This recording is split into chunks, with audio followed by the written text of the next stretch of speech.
শিক্ষা সংক্রান্ত গুরুত্বপূর্ণ আপডেট পেতে অবশ্যই চ্যানেলটিকে সাবস্ক্রাইব করুন, পাশে থাকা বেল আইকনটিতে অবশ্যই ক্লিক করুন। নমস্কার বন্ধু, Malay Mukhopadhyay, confederation of state government employees.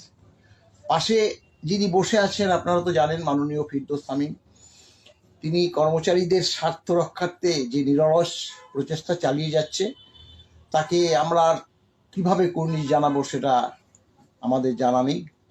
আপনারা জানেন যে এই 10 বছর পরবর্তী যে অর্ডারটা আমরা, এই যে অনিচ্ছুক যে সরকার, তাদের হাত থেকে বার করেছি এবং ডিএ ঢুকতে আরম্ভ করেছে।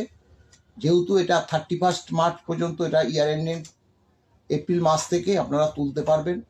অনেকেই প্রশ্ন করছেন এটা কি 4 বছরের না 2 বছরের, সেটা আমরাও কিন্তু বুঝতে পারছি না। সরকার তঞ্চকতা তবুও করে যাচ্ছে, আমরা যথাসাধ্য চেষ্টা করছি।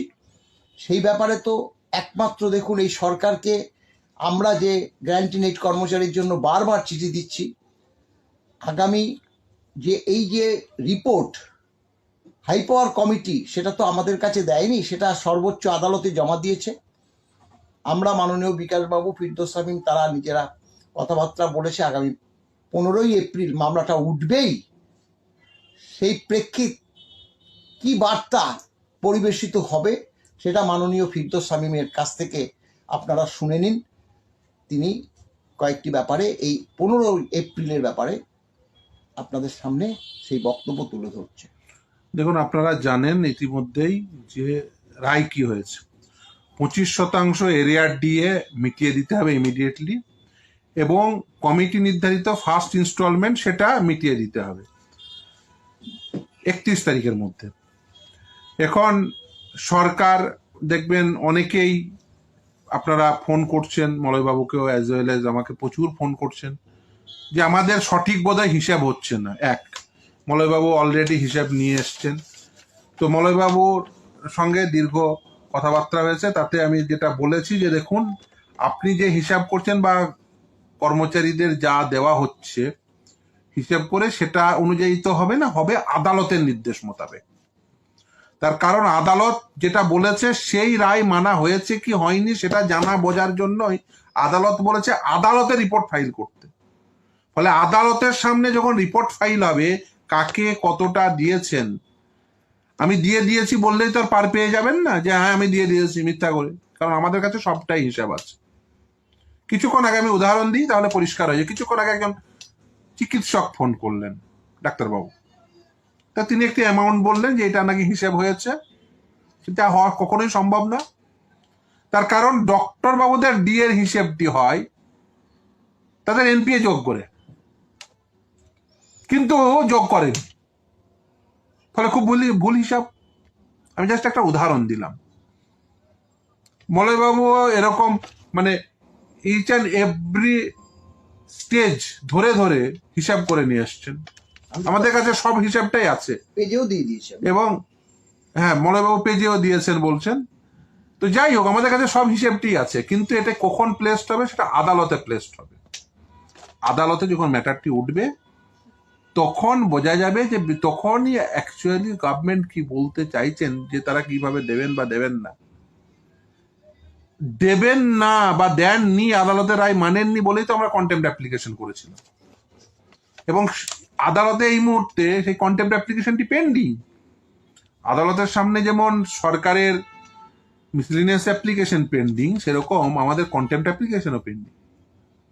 ফলে আদালতের রায়কে মান্যতা দেওয়ার জন্যই, যাতে মান্যতা পাই সেই জন্যই আমরা কন্টেম্পট অ্যাপ্লিকেশন করেছি। কারণ কন্টেম্পট হয়, কন্টেম্পনারের এগেনস্টে আদালত সেই কন্টেম্পট প্রসিডিংস ইনিশিয়েট করে, সেই জন্য কন্টেম্পট প্রসিডিংস ধরে নেওয়া হয়। কারণ একজন অ্যাপ্লিকেন্টের রোল এখানে মেয়ার ইনফরমেন্টের, অর্থাৎ তিনি তথ্যটিকে আদালতের সামনে উপস্থাপনা করেন, তারপরে আদালত কন্টেম্পনারকে কাছে জানতে চান, বুঝতে চান যে কেন তারা সেই রায় মোতাবেক তারা দেননি বা দিয়েছেন।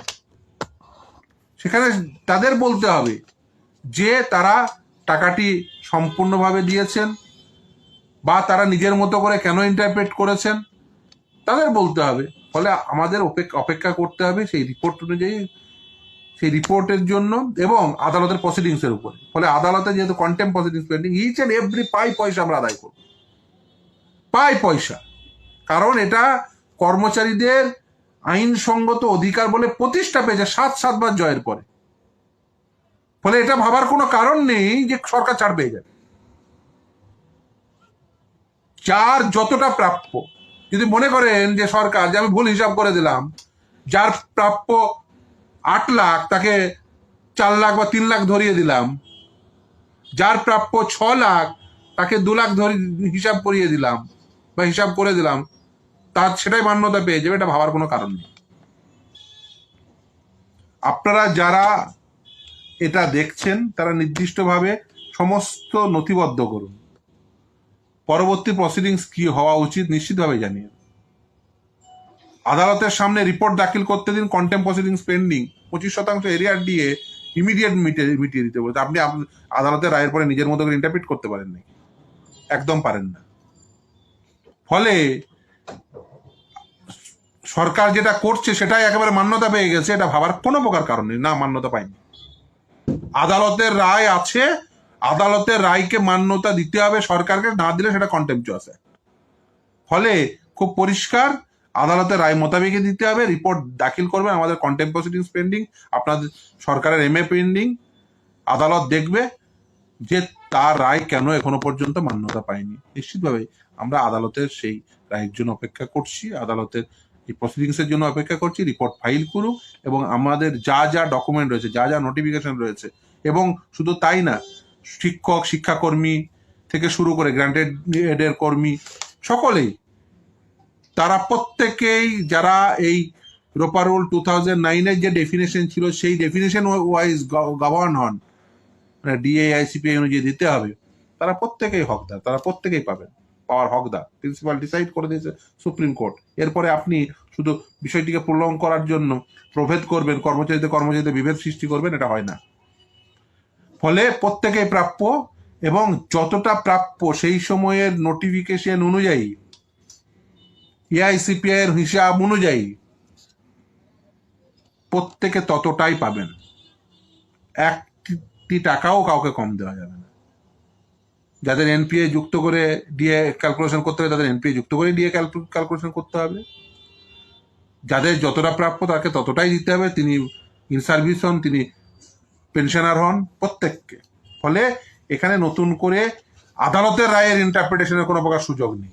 যারা করছেন তারা ভুল করছেন। সরকার যদি মনে করেন যে না, এদেরকে বঞ্চিত করবো, আবার বঞ্চিত করতে পারবেন না। নমস্কার।